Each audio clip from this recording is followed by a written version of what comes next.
영구임대는 아니어도 행복주택은 될 수 있습니다. 안녕하세요, 여러분. 정보중개사입니다. 오늘은 정말 중요한 이야기를 하나 드리려고 합니다. 혹시 이런 생각 해보신 적 있으신가요? 영구임대주택? 그거 조건이 너무 까다롭던데 나는 안 되는 거 아니야? 나는 기초수급자는 아니고 그렇다고 집 살 돈도 없고 참 애매해.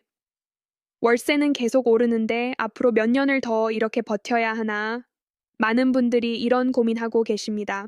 저도 상담하면서 정말 많이 듣는 말씀이에요. 여러분의 현실, 저도 잘 압니다, 사실. 50대, 60대 어르신들이 가장 애매한 구간에 계신 거예요. 가난하진 않으신데, 그렇다고 편하지도 않은 상태. 기초수급자까지는 아닌데, 집 걱정은 늘 있는 상태. 소득은 점점 줄어드는데, 월세는 그대로거나 오히려 오르기만 하죠. 상담하면서 많이 듣는 말씀들이 있어요. 영구임대는 신청했는데 탈락했어요. 행복주택? 그거 젊은 사람들만 되는 줄 알았어요. 나이 많으면 안 되는 거 아닌가요? 딱 중간에 걸려서 어디에도 속하지 못한 느낌. 많이들 그러십니다. 저도 그 마음 너무 잘 압니다. 잠깐, 이런 적 있으신가요? 여러분께 질문 하나 드릴게요. 혹시 여러분도 이런 생각 해보신 적 있나요? 아직 집은 있지만 노후가 불안하다, 영구임대는 안 될 것 같아, 아예 포기했다. 행복주택은 나랑 상관없다고 생각했다. 하나라도 해당되신다면요? 오늘 영상은 꼭 끝까지 보셔야 합니다. 왜냐하면 오늘 제가 드릴 말씀이 여러분의 주거 문제를 해결할 수 있는 현실적인 방법이 될 수 있기 때문입니다. 행복주택, 이게 뭔가요? 많은 분들이 오해하고 계세요. 행복주택, 그거 청년들이나 신혼부부들 사는 집 아닌가요? 나이 많으면 신청도 못하는 거 아닌가요? 아닙니다. 행복주택은 젊은 집이 아니라 조건이 맞는 집입니다. 여기서 중요한 포인트를 하나 말씀드릴게요. 영구임대가 안 된다고 끝이 아닙니다. 행복주택은 영구임대의 대안이 될 수 있어요. 실제로 50대, 60대, 70대 초반 어르신들도 많이 입주하고 계십니다. 오늘 영상에서 알려드릴 것들. 자, 그럼 오늘 제가 뭘 알려드릴까요? 오늘 이 영상에서만 알 수 있는 것들입니다. 50대, 60대도 신청 가능한 조건이 뭔지, 영구임대랑 행복주택은 뭐가 다른지, 임대료가 실제로 얼마나 나오는지, 이 사람은 되고 저 사람은 안 되는 결정적인 포인트가 뭔지 제대로 알고 나면 아, 나도 할 수 있겠구나 하실 겁니다. 그럼 이제 본격적으로 들어가 볼까요?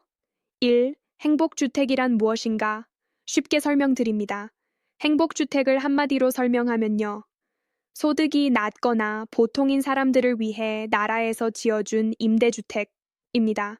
영구임대보다는 조건이 조금 덜 까다롭고요. 일반 전세나 월세보다는 훨씬 저렴합니다. 그리고 중요한 건 청년만 되는 게 아니라는 거예요. 고령자, 그러니까 나이 드신 분들을 위한 유형도 따로 있습니다.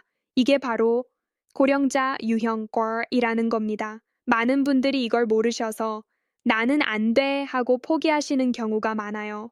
2. 누가 신청할 수 있나요? 고령자 유형 기준. 자, 그럼 가장 중요한 부분입니다. 나는 신청할 수 있나? 행복주택 고령자 유형은 이렇게 나뉩니다. 나이 조건 만 65세 이상이어야 합니다. 그러니까 1960년생 이전에 태어나신 분들이 해당되시죠. 나는 아직 65세가 안 됐는데? 괜찮습니다. 신청 시점에 65세가 되시면 됩니다. 예를 들어 올해 64세신데 내년 초에 65세가 되신다면 내년 공고가 나왔을 때 신청하시면 됩니다. 소득 조건, 이게 좀 복잡하게 느껴지실 수 있는데요. 천천히 설명드릴게요. 도시근로자, 월 평균 소득의 100% 이하여야 합니다. 그게 대체 얼마인데요? 2024년 기준으로 1인 가구는 월 소득 약 320만 원 이하, 2인 가구는 월 소득 약 430만 원 이하입니다. 생각보다 높네요. 네, 맞습니다. 생각보다 넉넉하죠? 많은 분들이 나는 소득이 있어서 안 될 거야 하고 포기하시는데요. 실제로는 기준이 그렇게 빡빡하지 않습니다. 자산 조건 자산도 봅니다. 총 자산 3억 6천만 원 이하, 자동차 3,613만 원 이하여야 합니다. 자산이 뭐예요? 쉽게 말하면 부동산, 자동차, 예금, 주식 이런 거 다 합친 겁니다. 집이 하나 있으시더라도 그 집 값이 3억 6천만 원 이하면 일단 조건에는 해당됩니다.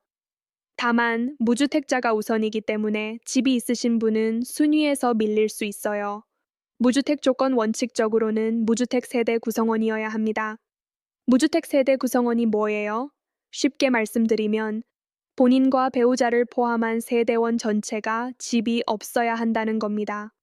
아들이 집이 있는데 나랑 따로 살고 있어요. 그럼 괜찮습니다. 따로 세대 분리가 되어 있으면 됩니다.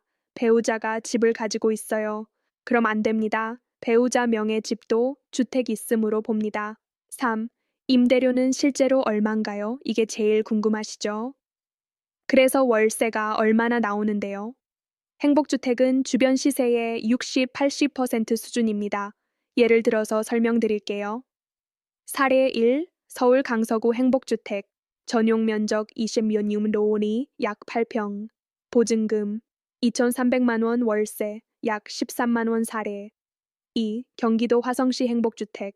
전용 면적 30묘밀리 약 11평. 보증금 3,000로 500만 원 월세 약 17만 원 사례. 3. 부산 해운대구 행복주택. 전용 면적 30미로이 약 9평. 보증금 2,800만 원 월세 약 15만 원. 생각보다 저렴하네요. 네, 맞습니다.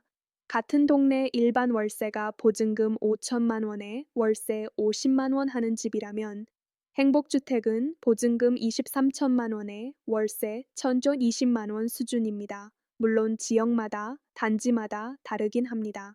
서울 강남이나 목동 같은 곳은 좀 더 비쌀 수 있고요. 지방 중소도시는 더 저렴할 수 있습니다. 하지만 어디든 일반 시세보다는 훨씬 저렴하다는 게 확실합니다. 4. 어디에 있고 어떤 집인가요? 그래서 행복주택이 어디에 있는데요? 전국에 있습니다. 서울, 경기, 인천은 물론이고요. 부산, 대구, 광주, 대전, 울산 같은 광역시에도 있습니다. 충청도, 전라도, 경상도, 강원도에도 있어요. 주로 역세권이나 대중교통이 편한 곳에 많이 지어집니다. 왜냐하면 행복주택의 목적 자체가 교통 편하고 살기 좋은 곳에 저렴한 집을 공급하는 거거든요. 집 구조는 어떤가요? 대부분 원룸형 또는 작은 투룸형입니다. 평수로 따지면 6평, 2비평 정도가 많아요.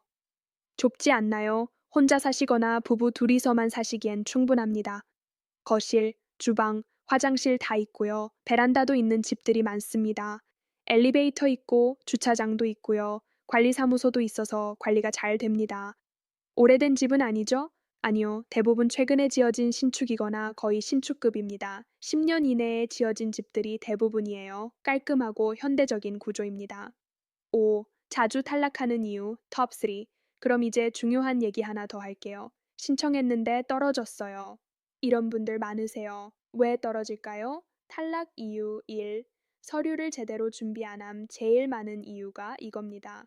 소득증명, 자산증명, 주민등록등본, 가족관계증명서, 서류가 꽤 많아요. 하나라도 빠지면 바로 탈락입니다. 이거 안 넣었네 하면 끝이에요. 꼼꼼하게 체크리스트 만들어서 확인하셔야 합니다. 탈락 이유. T. 소득자산 기준 초과 본인은 괜찮다고 생각했는데 계산해보니 기준을 초과한 경우입니다. 특히 자산 부분에서 실수가 많아요. 예금이 좀 있긴 한데 그게 자산에 포함되는 줄 몰랐어요. 자동차가 좀 좋은 차인데 그것도 보는 줄 몰랐어요. 미리 정확하게 계산해 보셔야 합니다. 탈락 이유 3. 경쟁률에서 밀림 조건은 다 맞는데 경쟁에서 진 겁니다. 행복주택은 신청자가 많으면 추첨을 하거든요.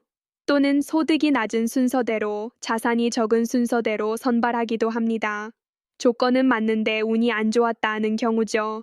이럴 땐 어떻게 해야 할까요? 포기하지 말고 계속 신청하세요. 한번 떨어졌다고 끝이 아닙니다. 다음 공고에 또 신청하시면 됩니다. 여러 단지에 동시에 신청하시는 것도 방법입니다.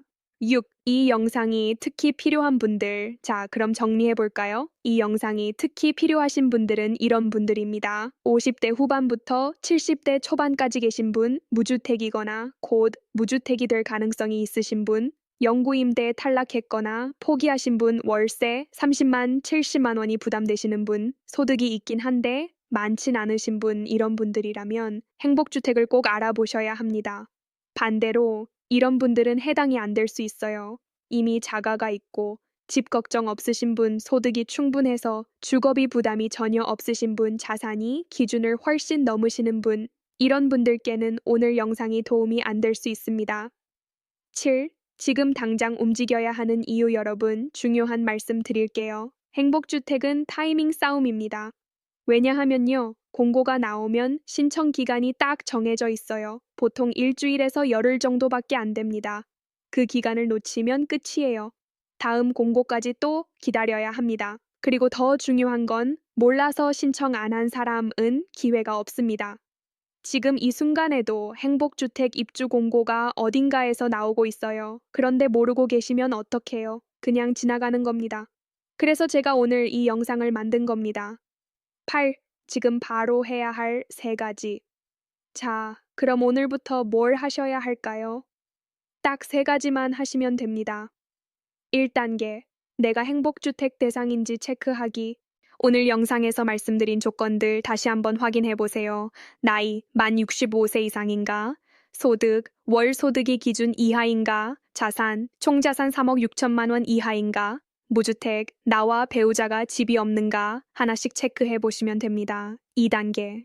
LH 공고 보는 법 익히기. LH 청약센터 홈페이지에 가시면 공고가 올라옵니다. apply.lh.or.kr 여기를 즐겨찾기 해두시고요. 일주일에 한 번씩이라도 들어가서 확인해 보세요. 고령자, 행복주택 이런 식으로 검색하시면 됩니다. 3단계 조건 되면 바로 신청되기, 공고 나오면 바로 신청하실 수 있게 서류를 미리 준비해 두세요.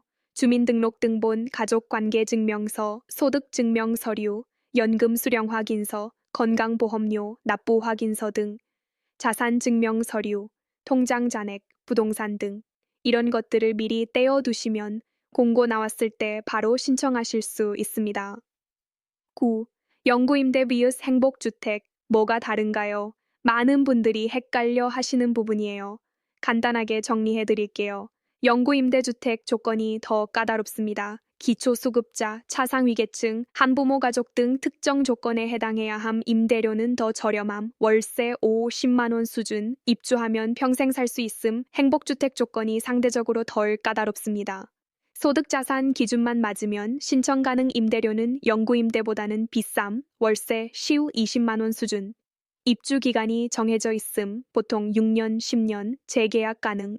쉽게 말하면 영구임대는 정말 어려운 분들을 위한 집이고 행복주택은 조금 더 폭넓은 분들을 위한 집입니다. 영구임대는 안 됐지만 행복주택은 될 수 있다는 분들이 많아요. 자, 오늘 영상 정리해 드릴게요. 영구임대가 최저선이라면 행복주택은 현실적인 선택지입니다. 영구임대는 조건이 까다로워서 못 들어가시는 분들이 많지만 행복주택은 조건이 조금 더 넓습니다. 나는 안 될 거야 하고 포기하지 마세요. 한번 알아보세요. 조건 확인해 보세요. LH 홈페이지 들어가 보세요. 그게 여러분의 노후를 바꿀 수 있습니다. 오늘 영상이 도움이 되셨다면 좋아요 버튼 꾹 눌러주시고요. 구독과 알림 설정도 해주시면 감사하겠습니다. 정보중개사 다음 영상에서는 좀 더 기준이 느스한 일반 매입 임대주택의 천국과 지옥 편도 준비하겠습니다.